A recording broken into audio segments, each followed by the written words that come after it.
Hermanos en Cristo, paz a vosotros. Bienvenidos a este sábado, a este día de culto del Señor.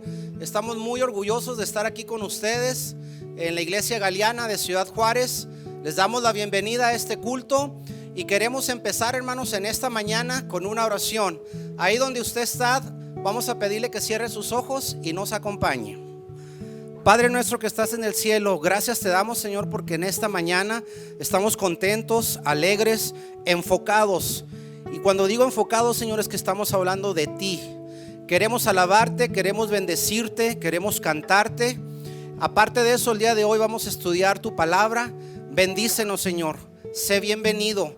Te lo pido en el nombre de Cristo Jesús. Amén. Si usted trae su Biblia ahí en su casa, le voy a invitar que la saque y me acompañe en el Salmo número 113. Si ya está ahí, lea conmigo: alabad, siervos de Jehová, alabad el nombre de Jehová. Sea el nombre de Jehová bendito, desde ahora y para siempre. Desde el nacimiento del sol hasta donde se pone, sea alabado el nombre de Jehová. Alto sobre todas las naciones es Jehová, sobre los cielos su gloria. ¿Quién como Jehová nuestro Dios, que ha enaltecido su habitación, que se humilla a mirar en el cielo y en la tierra? Él levanta del polvo al pobre y al menesteroso alza del estiércol, para hacerlo sentar con los príncipes de su pueblo. Él hace habitar en familia a la estéril, gozosa en ser madre de hijos. La razón por qué leímos el Salmo 113 es porque este hermoso estribillo que vamos a cantar a continuación narra todo lo que acabamos de leer. Usted y yo somos alabadores del Señor Jesús. Ayúdeme, cántelo con nosotros. Alabad, servidores del Señor, alabad el nombre del Señor. Bendito sea el nombre del Señor, desde ahora y para siempre. Desde el nacimiento del sol hasta su ocaso, sea alabado su nombre. Cántalo de nuevo. Alabad, servidores del Señor, alabad el nombre del Señor. Bendito sea el nombre del Señor, desde ahora y para siempre. Desde la salida del sol hasta su ocaso, sea alabado su nombre. Levante su voz y diga: grande sobre todas las naciones es Jehová, por encima de los cielos, por encima de los cielos su gloria. ¿Quién como Jehová nuestro Dios, que se sienta en las alturas y baja para ver los cielos y la tierra?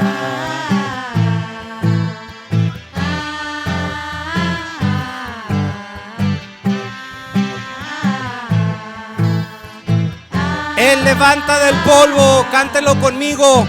Él levanta del polvo al desvalido,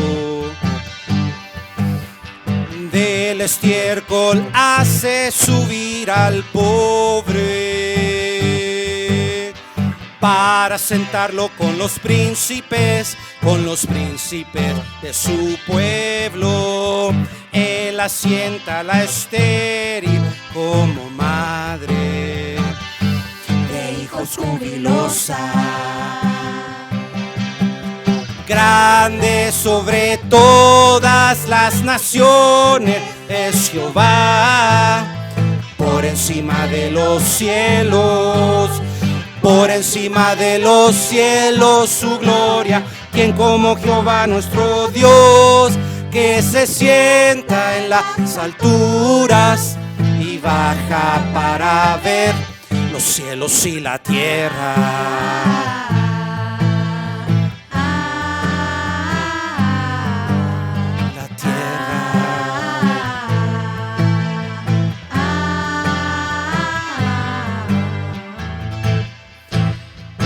Señor Jesucristo tiene poder sobre Satanás. Usted y yo tenemos que saber que el día de hoy somos libres del pecado. Gracias a nuestro Señor Jesucristo, Él ya ganó la victoria. Nos gustaría que nos ayudara a cantar este hermoso estribillo. ¿Está listo? Has ganado la victoria para mí. Al pecado has vencido, has ganado la batalla tú por mí. Has ganado la victoria para mí. Al pecado has vencido, has ganado la batalla tú por mí. Porque tú eres mi Dios en los cielos. Porque tú eres mi Dios en la tierra. Porque tú eres mi Dios en los cielos. Tú eres mi Dios y te alabaré. Te alabaré. Cántelo de nuevo. La victoria para mí. Al pecado has vencido, has ganado la batalla. Has ganado la victoria. Al pecado has vencido, has ganado la batalla tú por mí. Porque tú eres mi Dios en los cielos. Porque tú eres mi Dios en la tierra. Porque tú eres mi Dios en los cielos. Tú eres mi Dios y te alabaré. Te alabaré. Te alabaré.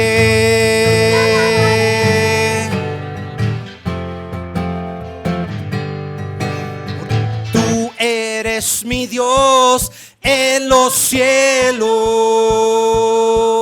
Porque tú eres mi Dios en la tierra. Porque tú eres mi Dios en los cielos. Tú eres mi Dios y te alabaré. Te alabaré. Te alabaré. ¿Quién dice gloria a Dios?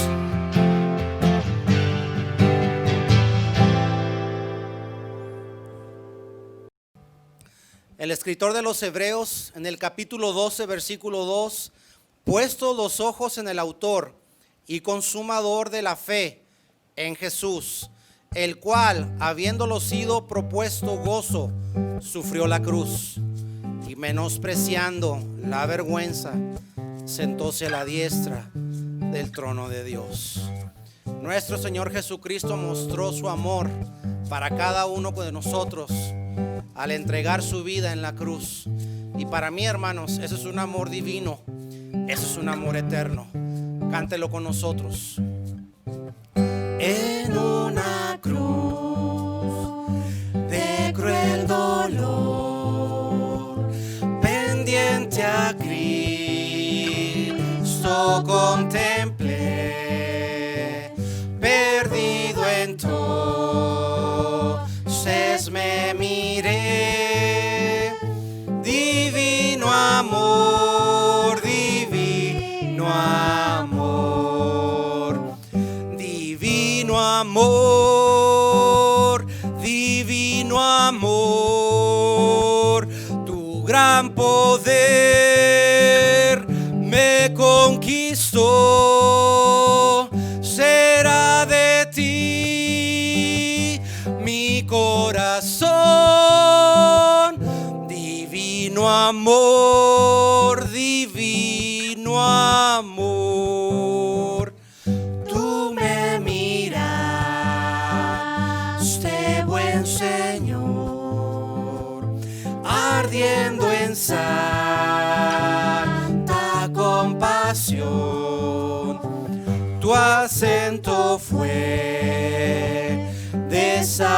compasión.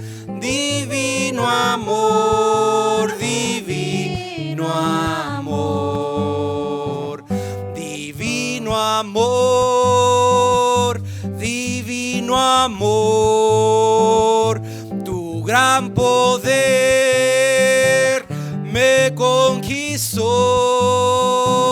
Será de ti mi corazón. Divino amor, divino amor. Prodiguando del mal y error, del dulce hogar errante fui. Tu eterno amor fue en pos de mí. Divino amor, divino amor, divino amor, divino amor. Tu gran poder me conquistó. Será de ti mi corazón. Divino amor, divino amor. No más rebelde mi Señor, ni vil esclavo habré de ser. Protégeme en tu gran poder.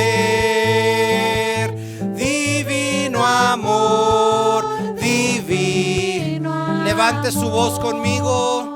Divino amor, divino amor. Tu gran poder me conquistó. Será de ti mi corazón.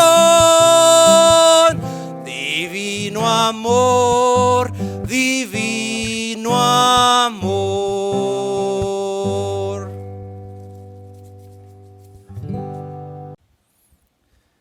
Tú eres la luz que brilla en las tinieblas. Tú eres mi esperanza, Cristo Jesús.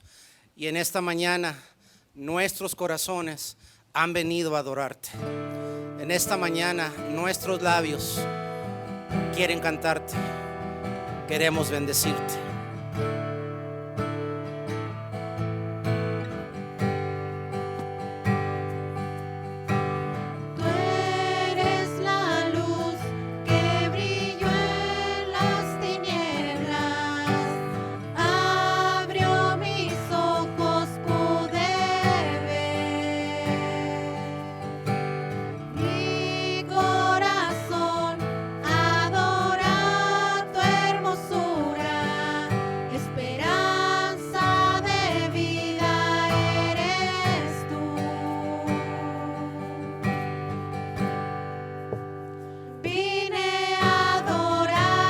Cristo Jesús, tú eres el único que merece toda la honra, toda la gloria, toda la alabanza y todo el honor.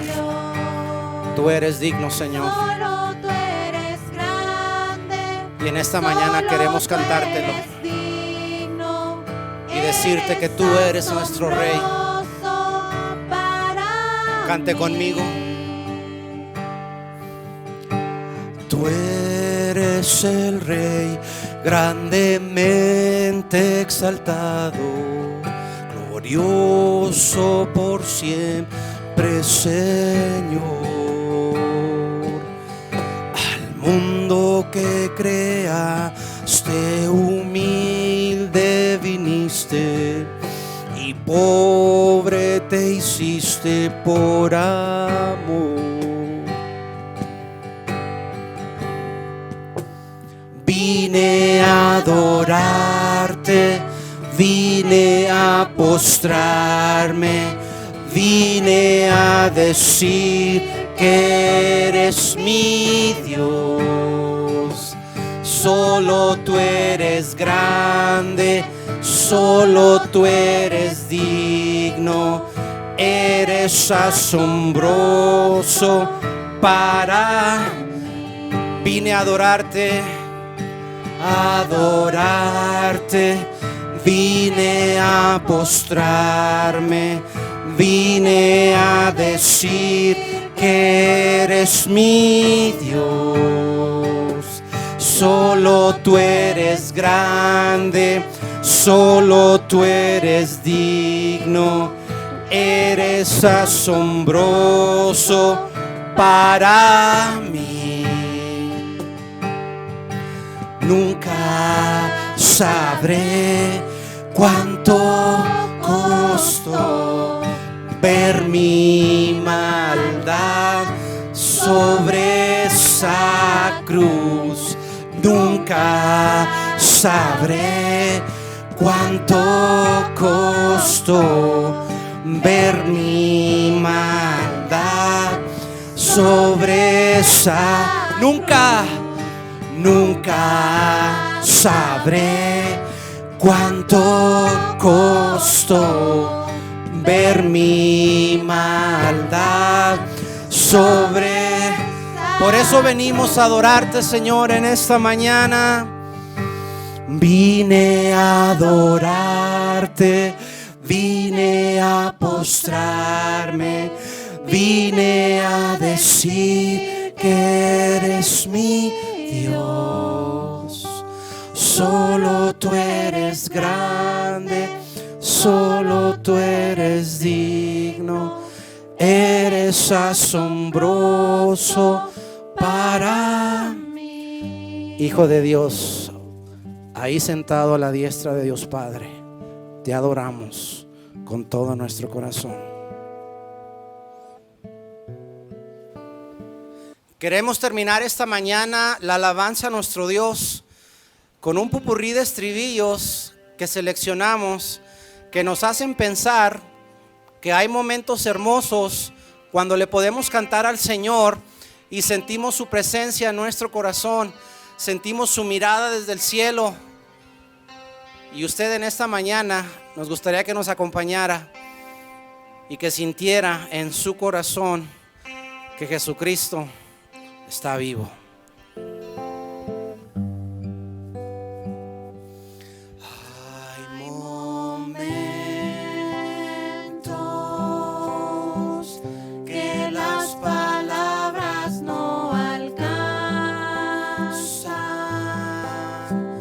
para decirte lo que siento, querido Salvador.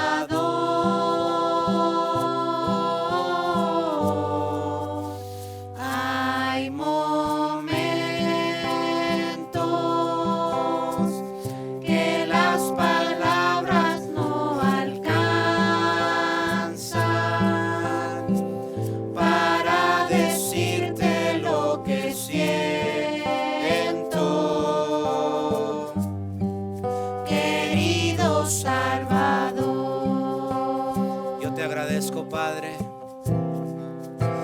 te agradezco por todo lo que has hecho, por todo lo que haces y todo lo que harás.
Cántelo de nuevo, tu fidelidad. Tu fidelidad es grande. Tu fidelidad incomparable es. Nadie como tú, bendito Dios. Grande es tu fidelidad.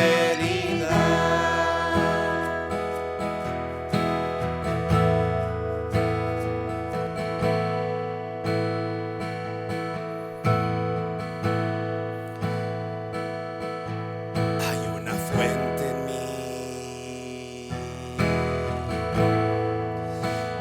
que está brotando, Está fluyendo. que está fluyendo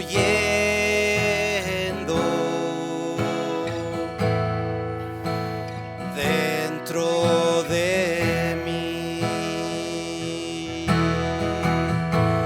Es un río de alabanza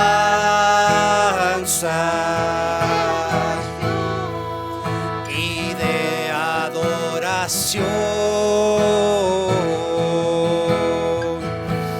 dirigido hacia ti, Señor Jesús. Recíbelo.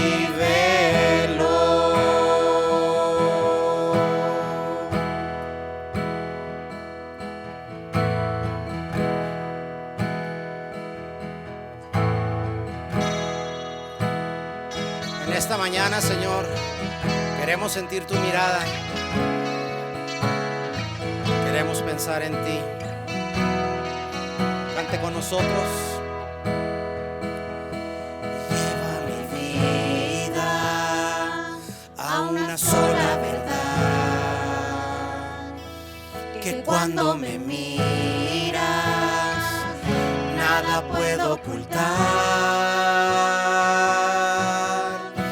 Sé que es tu fidelidad que lleva mi vida más allá de lo que puedo imaginar. Sé que no puedo negar que tu mirada puesta en mí me llena de tu paz, que tu mirada puesta en mí me llena de tu paz, que tu mirada puesta en mí me llena de tu paz.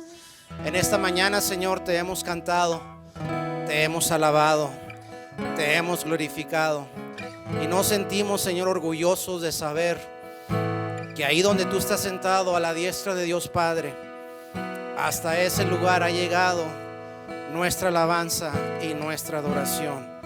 Bendito sea, Señor, de hoy y para siempre jamás. A continuación vamos a recibir a nuestro hermano Bernardo, que él tiene la escuela sabática en esta mañana.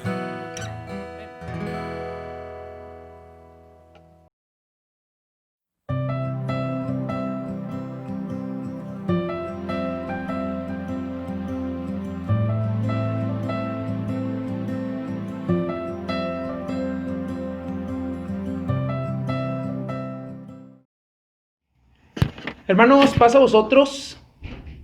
Es un gusto recibirles o transmitirles desde la colonia Galeana. Somos Templo Monte Oreb, Iglesia de Dios del Séptimo Día.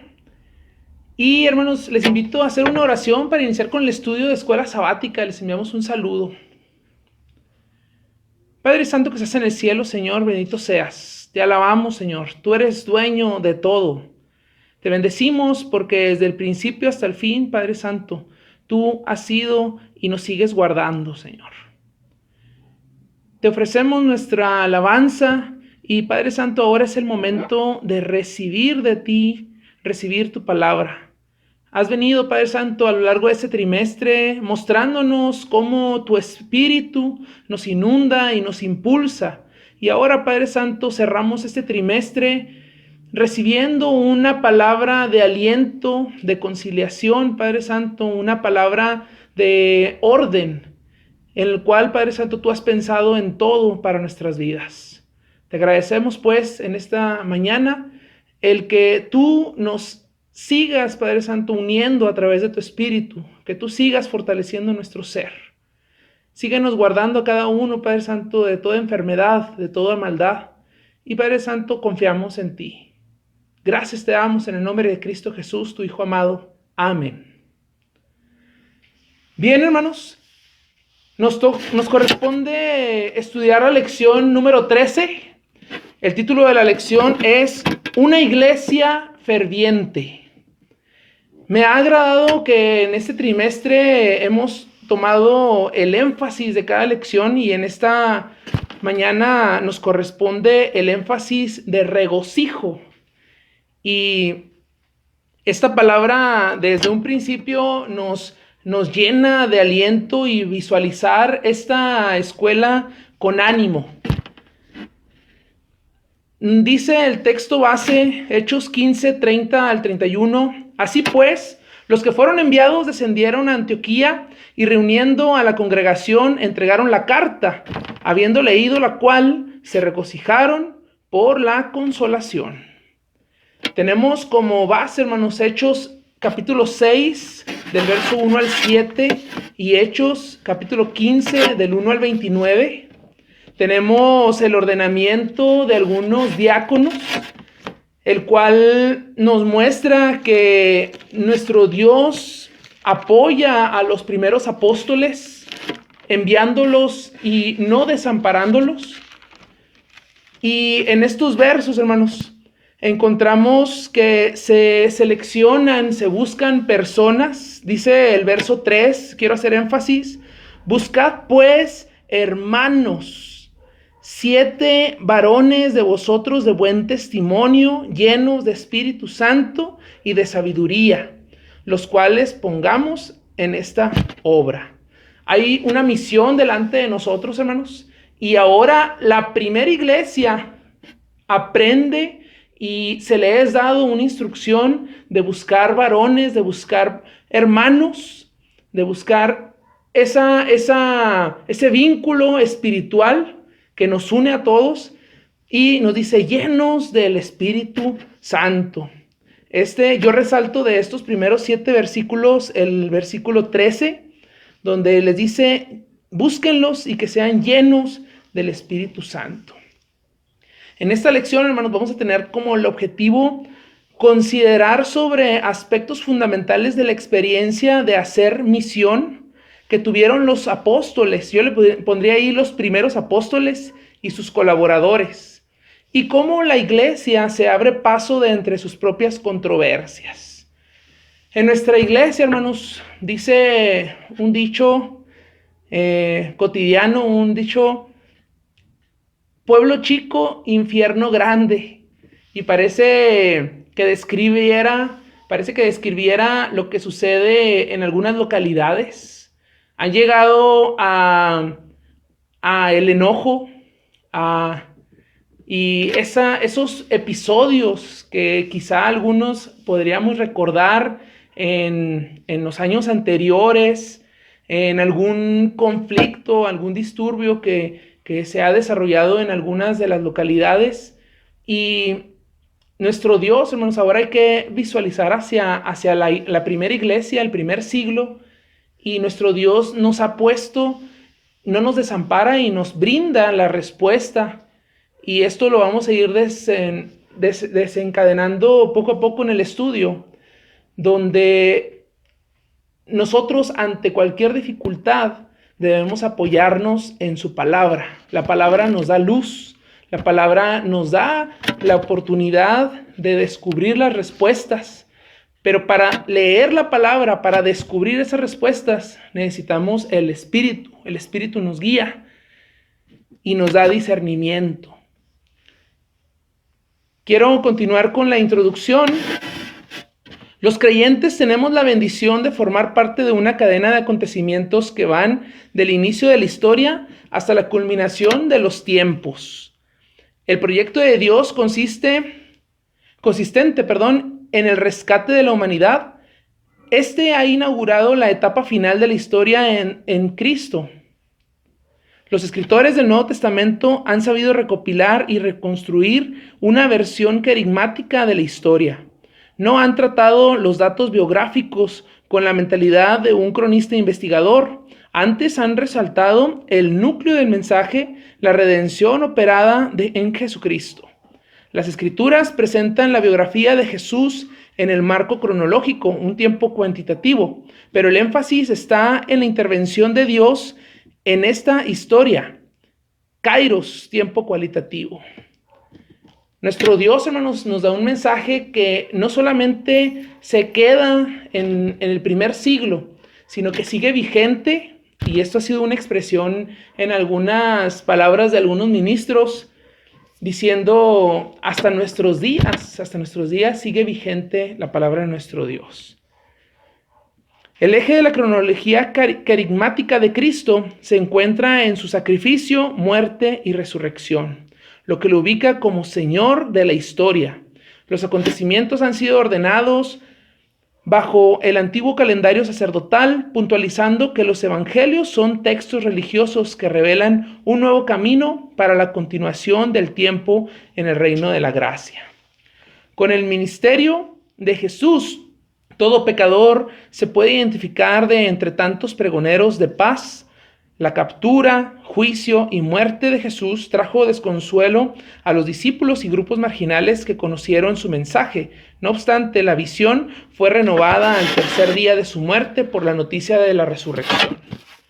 Posterior al ascenso de Jesús, la iglesia nace del milagro del derramamiento del Espíritu en Pentecostés. 120 representa un número que simboliza la elección de los primeros discípulos multiplicada por 10. Representan además una nueva comunidad en Jerusalén, ante la vista de todo mundo, el cual deberá ser alcanzado y se logra teológicamente al escucharlos hablar en sus lenguas. El mensaje de Pedro a los judíos nativos y a los judíos no nacidos en Israel que vienen a la fiesta del Pentecostés logra el arrepentimiento y conversión de 3,000 personas. Es el nacimiento de la era apostólica, que abarcará hasta el último testigo de Jesús que muere por el Evangelio. Quiero hacer un paréntesis en esta lectura. Ahorita leyendo esta conversión de unas 3,000 personas, cómo la Biblia nos muestra contrastes, hermanos, y dando lugar a esta revelación, al mensaje en lo que es las Escrituras. Recordarán que 3,000 personas también se perdieron en el desierto al creer en un cordero de oro. Aarón, en un momento de ansiedad, viendo que Moisés tarda en el monte, el pueblo lo presiona tanto y le dice, danos un Dios, ¿a qué vamos a seguir? ¿Qué es lo que vamos a seguir? Y les dice, quítense los aretes, vamos a ver qué hacemos, y les hizo un cordero de oro. Esto después se arrepiente y él mismo dice, pusimos el oro y se hizo un Dios, pero Dios quería destruir a todos los que salieron de Egipto. Sin embargo, ante la intercesión de Moisés, le dice, contén tu furia. No vaya a decir que Egipto se burle de nosotros o de ti, diciendo que solamente los sacamos para hacerlos morir en el desierto. Y entonces no perdonan. Dios les dice, va a haber consecuencias de esta desobediencia, y mueren 3,000 personas. Y aquí, al contrario, es la revelación. Ahora se liberan, se convierten 3,000 personas. Continuamos con la lectura. Dice, pudiendo ser identificado con Juan el discípulo amado, el más joven de los 12, que termina sus días en una isla como prisionero, recibiendo la revelación del fin de los tiempos. Al nacimiento de la iglesia destacaron diferentes testigos que dieron su vida por el Evangelio. Entre ellos, Lucas resalta en Hechos a Pedro y a Pablo. El primero Pedro en Jerusalén, aquí les muestro que Pedro no salió de Jerusalén, hermanos, no salió a evangelizar otras tierras. Él se queda a pregonar el evangelio a los judíos. Y el segundo, Pablo, el apóstol conocido como el apóstol de los gentiles, la iglesia se extiende bajo su guianza y trabajo a todas las lenguas y naciones, por lo que en su camino aprenderán a enfrentar las discordias del mundo dentro de la iglesia. La primera generación de la iglesia vivió su primera situación de injusticia a causa de las desavenencias entre judíos autóctonos de habla aramea y hebrea contra judíos de la diáspora. Los nativos israelitas con mayores credenciales no consideraron a las viudas de los judíos griegos para la atención fraterna. A continuación, hermanos, resalta, y lo he puesto en esta diapositiva, dice, la lección no aprendida.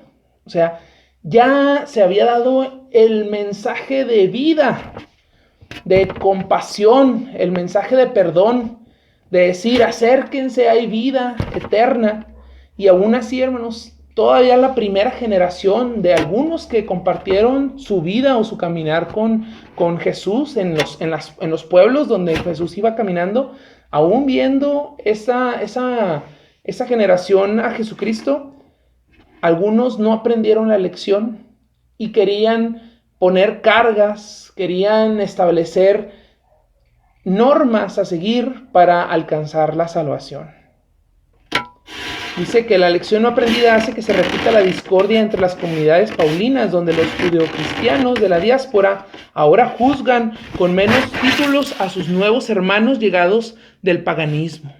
La iglesia tendrá que superar los problemas internos si quiere cumplir la misión de alcanzar a las etnias más lejanas y distintas a nosotros.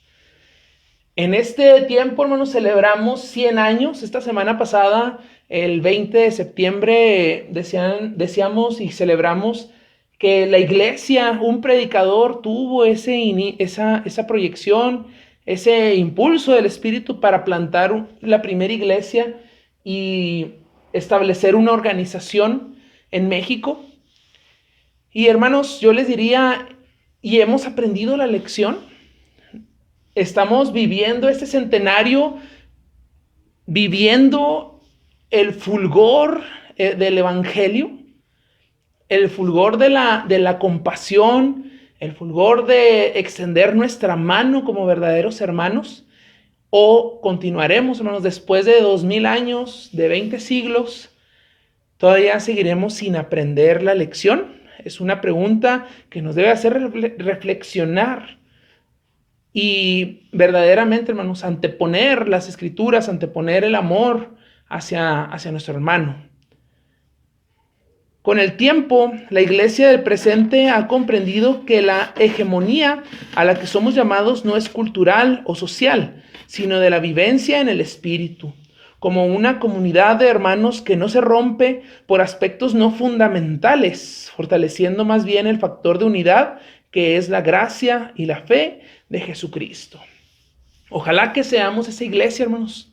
Ojalá que tengamos esa iglesia que no se quebranta, que no se quiebra con aspectos no fundamentales. Que lo fundamental, que la piedra angular sea Jesucristo, el Evangelio, y que podamos sustentar en esa piedra todas nuestras dudas, toda nuestra soberbia, toda nuestra humanidad, nuestra carne, porque la carne, hermanos, se corrompe y muchos en una posición, una corbata o una posición podría estar confundiéndolos. Entonces hay que discernir con espíritu. Solo así fue posible que soldados romanos, comerciantes, gobernantes, sanos y enfermos estrecharan sus manos en la predicación del mensaje que ha transformado al mundo. Esa es la introducción, hermanos. Es una escuela en la cual la iglesia ferviente, la iglesia de Dios, debe saber cómo resolver los problemas. La iglesia de Dios tiene un fundamento en la verdad. Entonces no hay que apartarla, y apegarnos a la palabra nos traerá vida, nos hará permanecer quizá otros 100 años más o muchos más. Es la herencia que podemos dejar a nuestras próximas generaciones. En el análisis, hermanos, el punto número 1 dice un pueblo de todos los pueblos. En esta etapa inicial, con los 7 diáconos griegos, los que mencionamos, los que se iban a seleccionar, recuerdan en el texto base, el verso 3 nos decía, llenos del Espíritu Santo, se incluye a Nicolás. Y la inclusión de Nicolás, hermanos, que era un prosélito, es decir, un gentil, convertido al judaísmo, ahora seguidor de Jesús de Nazaret, se abre la puerta de inclusión de los gentiles a la iglesia. Una vez abierta, hermanos, una vez abierta esta puerta de inclusión, ¿quién es en este siglo o quién después la cerraría? No, hermanos, sigue abierta.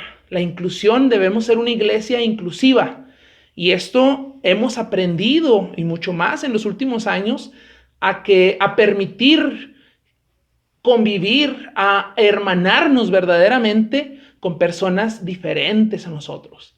Llegó un momento en nuestra iglesia que la diferencia nos asustaba.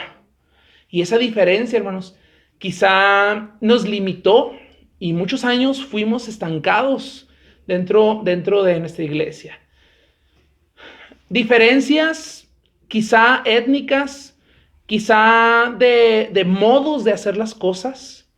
Algunos llegó el conflicto de que si teníamos que tener batería o no tener batería, que si tener falda o tener pantalón, que quizá tener el velo siempre o no quitárselo ni aunque coma, ni en la comida. Hermanos, hay aspectos no fundamentales y esto la iglesia es un mensaje claro a la iglesia, de inclusión. ¿Qué significa inclusión? Es participar unos con otros. La diferencia es quizá algunas distintas maneras de pensar.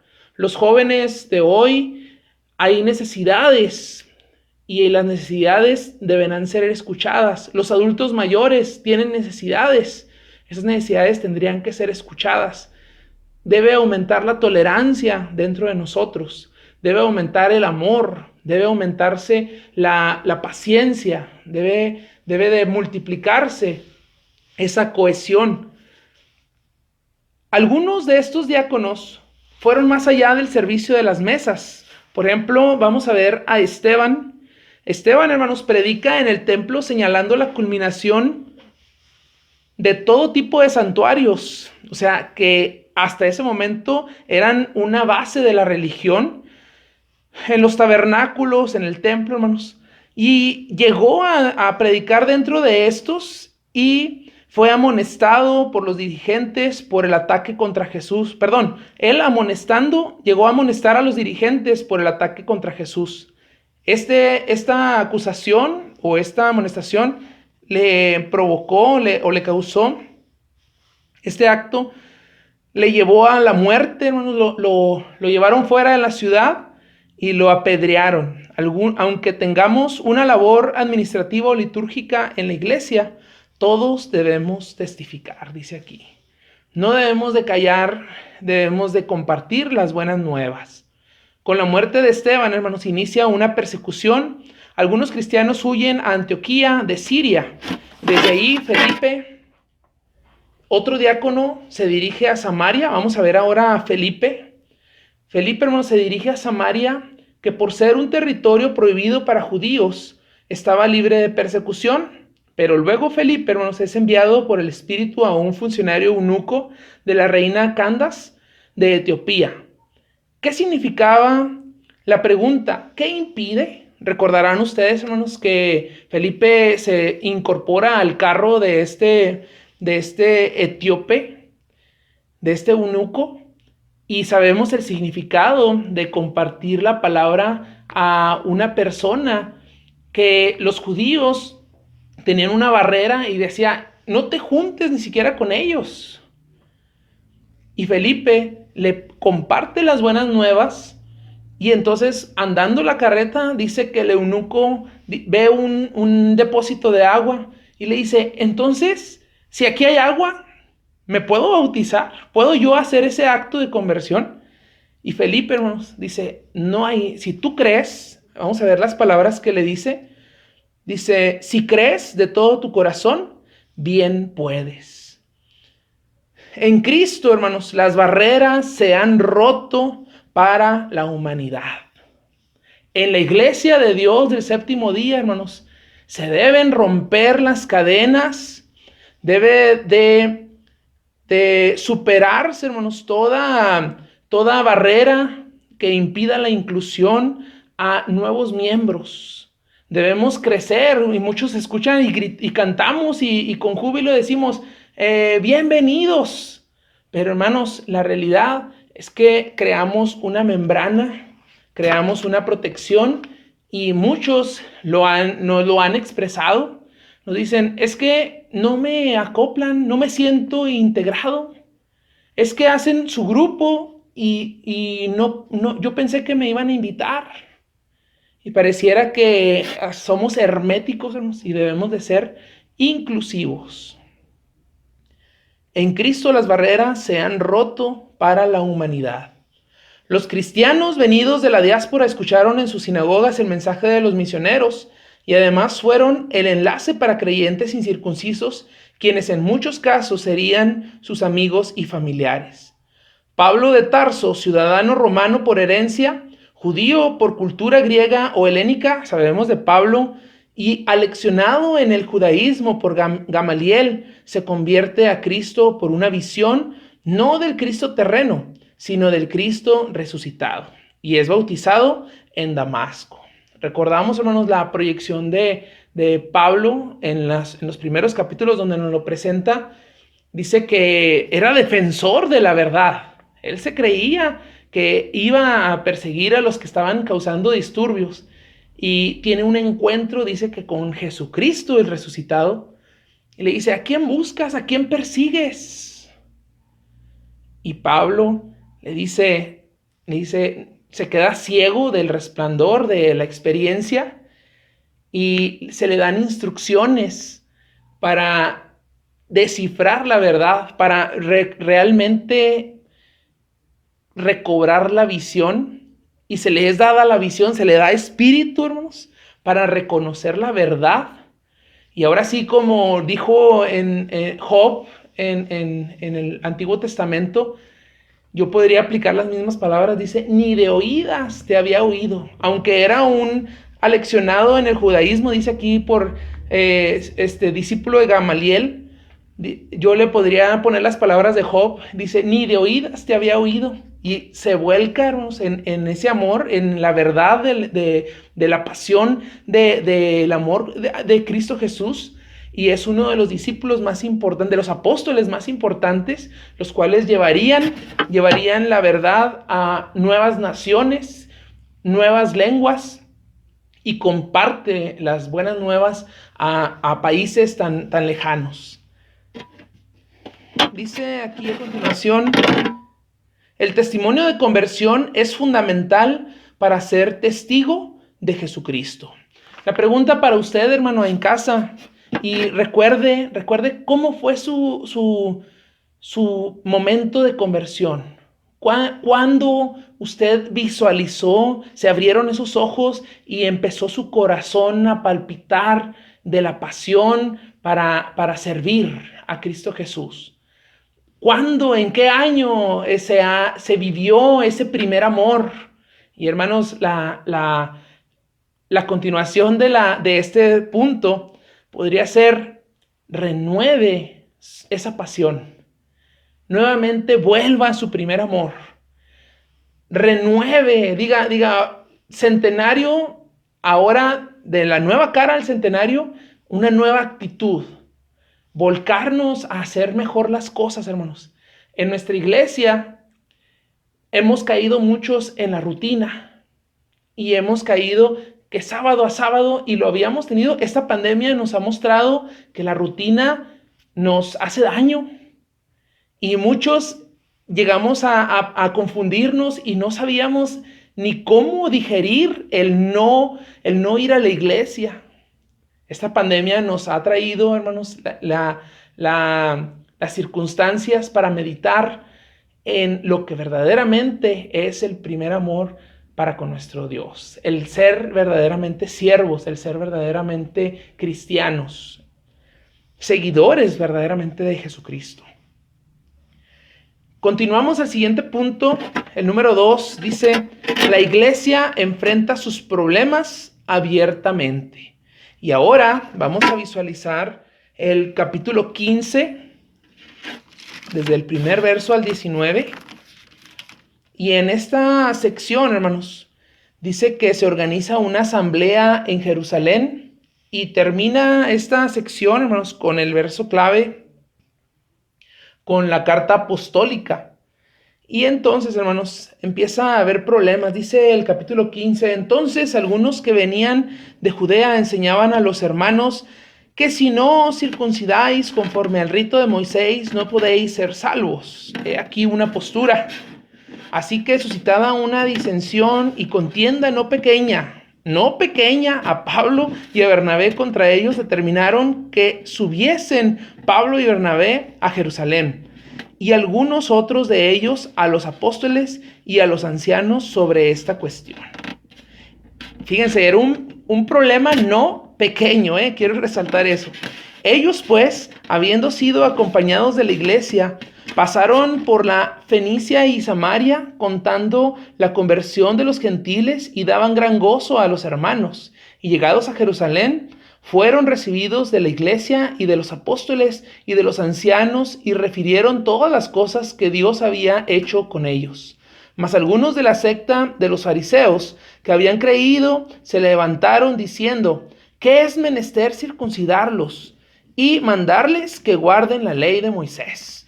Y se juntaron los apóstoles y los ancianos para conocer de este negocio, y habiendo habido grande contienda, levantándose Pedro les dijo, varones hermanos, vosotros sabéis cómo ya hace algún tiempo que Dios escogió que los gentiles oyesen por mi boca la palabra del evangelio y creyesen. Y Dios, que conoce los corazones, les dio testimonio, dándoles el Espíritu Santo, también como a nosotros. Y ninguna diferencia hizo entre nosotros y ellos, purificando con la fe nuestros corazones. Ahora pues, ¿por qué tentáis a Dios, poniendo sobre la cerviz de los discípulos yugo que ni nuestros padres ni nosotros hemos podido llevar? Antes, por la gracia del Señor Jesús, creemos que seremos salvos, como también ellos. Entonces toda la multitud cayó y oyeron a Bernabé y a Pablo, que contaban cuán grandes maravillas y señales Dios había hecho por ellos entre los gentiles. Y después que hubieron callado, Jacobo, que quiero resaltar, hermanos, era el hermano de nuestro Señor, Jacobo, hermano de Jesús, respondió diciendo, varones, hermanos, oídme. Simón ha contado cómo Dios primero visitó a los gentiles para tomar de ellos pueblo para su nombre. Y con esto concuerdan las palabras de los profetas, como está escrito, después de esto volveré y restauraré la habitación de David que estaba caída y repararé sus ruinas y la volveré a levantar, para que el resto de los hombres busque al Señor y todos los gentiles sobre los cuales es llamado mi nombre. Dice el Señor que hace todas estas cosas. Conocidas son a Dios desde el siglo todas sus obras, por lo cual yo juzgo que los que de los gentiles se convierten a Dios no han de ser inquietados, sino escribirles que se aparten de las contaminaciones de los ídolos y de fornicación y de ahogado y de sangre, porque Moisés desde los tiempos antiguos tiene en cada ciudad quien le predique en las sinagogas donde es leído cada sábado. Entonces pareció bien a los apóstoles y a los ancianos con toda la iglesia elegir varones de ellos y enviarlos a Antioquía con Pablo y Bernabé, a Judas que tenía por sobrenombre Barsabás, y a Silas, varones principales entre los hermanos. Y hermanos, los fueron enviados y escribir por mano de ellos los apóstoles y los ancianos y los hermanos de los gentiles que están en Antioquía y en Siria y en Cilicia, salud. y aquí es donde empieza la carta, hermanos, el mensaje. Dice: por cuanto hemos oído que algunos que han salido de nosotros os han inquietado con palabras, trastornando vuestras almas, mandando circuncidaros y guardar la ley, a los cuales no mandamos, nos ha parecido, congregados en uno, elegir varones y enviarlos a vosotros con nuestros amados Bernabé y Pablo, hombres que han expuesto sus vidas por el nombre de nuestro Señor Jesucristo. Así que enviamos a Judas y a Silas, los cuales también por palabra os harán saber lo mismo, que ha parecido bien al Espíritu Santo y a nosotros no imponeros ninguna carga más que estas cosas necesarias, que os abstengáis de cosas sacrificadas a ídolos y de sangre y de ahogado y de fornicación, de las cuales cosas si os guardaréis, bien haréis, pasadla bien. Y hermanos, es parte del regocijo que da hacia esta nueva iglesia, traer paz, hermanos, y no es un mensaje de su mente, o no es un mensaje que a estos apóstoles haya bien se les haya ocurrido, sino que, hermanos, es palabra de Dios.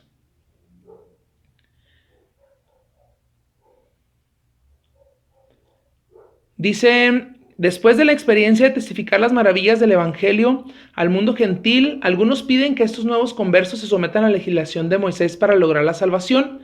Inicia una discusión importante en la iglesia y ésta se dispone a responder de manera asertiva.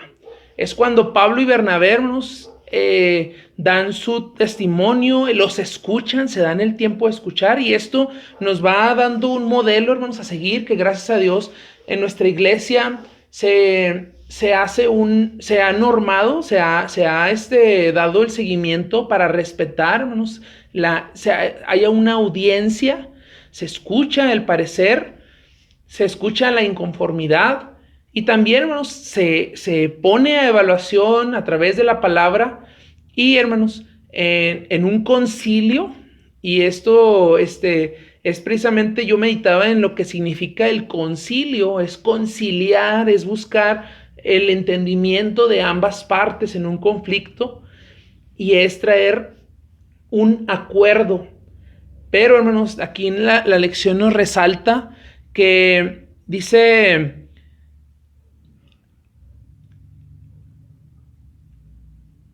el sistema utilizado para dirimir las grandes discusiones fue la conciliación. Para ello escucharon con atención a ambas partes, un tiempo razonable para comprender sus puntos de vista, preguntaron lo que fue necesario y así normar su criterio. Al final, Jacobo, hermano del Señor, toma una determinación basada en los hechos, pero apegada a las Escrituras, las cuales dan luz en medio de toda controversia. Por último, se aseguraron que la resolución final se dé a conocer a toda la iglesia, cuyo registro quedó para ejemplo nuestro.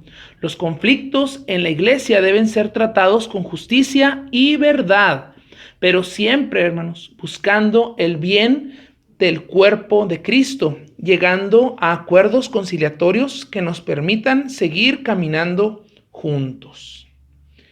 ¿Será suficiente tener la razón, hermanos? ¿Cuántos conflictos dentro de nuestra iglesia no han tenido solución? Y la parte, no quiero decir la parte más rebelde, sino que dice aquí la lección, ¿es necesario o es suficiente dividirse del cuerpo de Cristo? Decir: no quiero nada contigo. Busquemos en todo conflicto, hermanos, la pacificación y la conciliación. Damos gracias a nuestro Dios por la administración de nuestra iglesia, hermanos, que ha dado procedimientos para restablecer a ministros, restablecer a hermanos, los cuales quizá cayendo en un pecado, quizá cayendo en malas decisiones, han perjudicado dentro de la iglesia los lineamientos oficiales, han hecho a su parecer bien, pero, hermanos, que llegue la administración y trate de conciliar, llegar a un acuerdo, hacer ver que estás mal, hacer ver tu error, pero hermanos, el interés por la vida de la persona. Los conflictos de la iglesia deben ser tratados con justicia y verdad, siempre buscando el bien del cuerpo de Cristo. El último punto, hermanos, pasamos al número 3. Dice, una iglesia ferviente. Las diferentes persecuciones que padeció la iglesia en los siglos siguientes hasta nuestros días revelan que seguiremos siendo perseguidos en intervalos de la historia. Jerusalén desapareció, su templo fue destruido por segunda vez desde el exilio de Babilonia en el 586 a.C., y nuevamente, hermanos, en el año 70 después de Cristo, por Tito, hijo del emperador Vespasiano. Y entonces, hermanos, la historia nos menciona que seguiremos siendo perseguidos. La iglesia ha sido enfrentada por los poderes de este mundo, pero estas fuerzas no prevalecerán en sus propósitos. Naciones y sistemas de gobiernos que se originaron después de la iglesia no existen más. ¿Aumenta esto su fe en Jesús? Dice, cielo y tierra pasarán, mas sus palabras no pasarán. La iglesia no son los muros que nos cobijan, ni una oficina, edificio o un centro de reuniones. Somos una fuerza viva, hermanos, manifestada por el reino de Dios. Nosotros somos iglesia. Nuestra tarea consiste en transformar, enseñar, adorar, hacer el bien en medio del mundo. Entonces, hermanos, el estar en su casa no le quita, no le resta ser iglesia. Al contrario, en casa debe usted continuar enseñando, puede continuar adorando a nuestro Dios. ¿Considera que esta labor se podría hacer en el desierto? Y yo le cambiaría, ¿considera usted que estas labores se podrían hacer en casa? ¿Las puede continuar haciendo en casa? Ahí donde estamos, Dios nos llamó para llevar su luz a las naciones. Por todo lo que hemos visto, podemos concluir que somos llamados a ser una iglesia gozosa, una iglesia activa, poderosa y firme, que impacta al entorno donde fue plantada, predicando a los perdidos. Una iglesia vinculada con Jesucristo y el Espíritu Santo que nace en el corazón de Dios. Somos el último eslabón en el mensaje de salvación al mundo. Vayamos hacia la meta con todo esfuerzo y perseverancia, de tal forma que el Señor sea glorificado en todo nuestro andar. Hermanos, está en nuestras manos hoy que tenemos vida. Nosotros somos los que estamos siendo impulsados por el Espíritu Santo. Nosotros somos la iglesia viva. Y en nuestras manos, hermanos, es el momento de darle vida a este evangelio. Este evangelio de salvación. Vamos concluyendo, hermanos. Nos vamos a la aplicación. Somos parte de un plan más grande que nuestros planes familiares y personales. Disponga todo su ser para la predicación del evangelio. No hay mayor beneficio en esa tierra que alguien encuentre a su Salvador. No prive, hermanos, no se contenga de compartir las buenas nuevas a su prójimo, al que esté más cerca.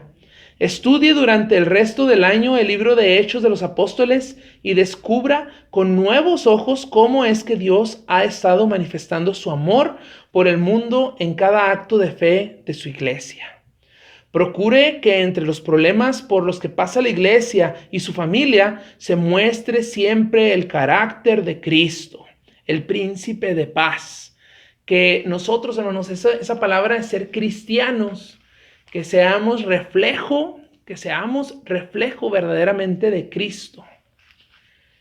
La conclusión, y aquí en Galeana, hermanos, acostumbramos a ponernos de pie. Le voy a pedir que cambie de posición ahí en su casa y le voy a pedir decirlo junto conmigo la conclusión. Dice, ser mártir, ser testigo, es parte de la misión de la iglesia. Nos tocará, como a Jesús, un hombre bueno, actuar en un mundo de oscuridad y por ello ser juzgados hasta la misma muerte, donde parece que el diálogo se rompe. No hay mayor amor que salvar a quien, a pesar de nuestra buena intención, crea que hace un bien atacando a quien desea su salvación. Somos llamados a esta salvación tan grande. Amén. Espero, hermanos, que el próximo cuadernillo, que sigamos siendo impulsados mucho más por este Espíritu de nuestro Dios, que siga uniéndonos, que siga restaurándonos, que siga dándonos, hermanos, luz. Si alguno de todos nosotros cayera en pecado, que el Espíritu le venga a redarguir y le venga a sacar, porque el Evangelio, hermanos, es vida. Que venga a integrarse. Un cuerpo de Cristo es desde el cabello, desde el ojo, desde la nariz, la boca, las manos. Cada porción del cuerpo, hermanos, es importante. Entonces, usted que está en casa es parte de una gran familia, no está solo. Usted que se siente quizá que ha estado encerrado, que ha estado restringido y que no ha venido al templo, hermano, le digo, no se desespere. Usted sigue siendo iglesia. Le amamos, le enviamos un saludo de regocijo, ahora sí haciendo énfasis del mensaje de esta lección. Con regocijo le digo que Dios y Cristo Jesús sigue entre nosotros, vivificando a su iglesia. Le enviamos un saludo de paz, un saludo de amor, un abrazo. Reciba el calor fraterno de esta iglesia en Ciudad Juárez, a todo el distrito número 2. Le enviamos un paz a vosotros. Dios les bendiga, hermanos.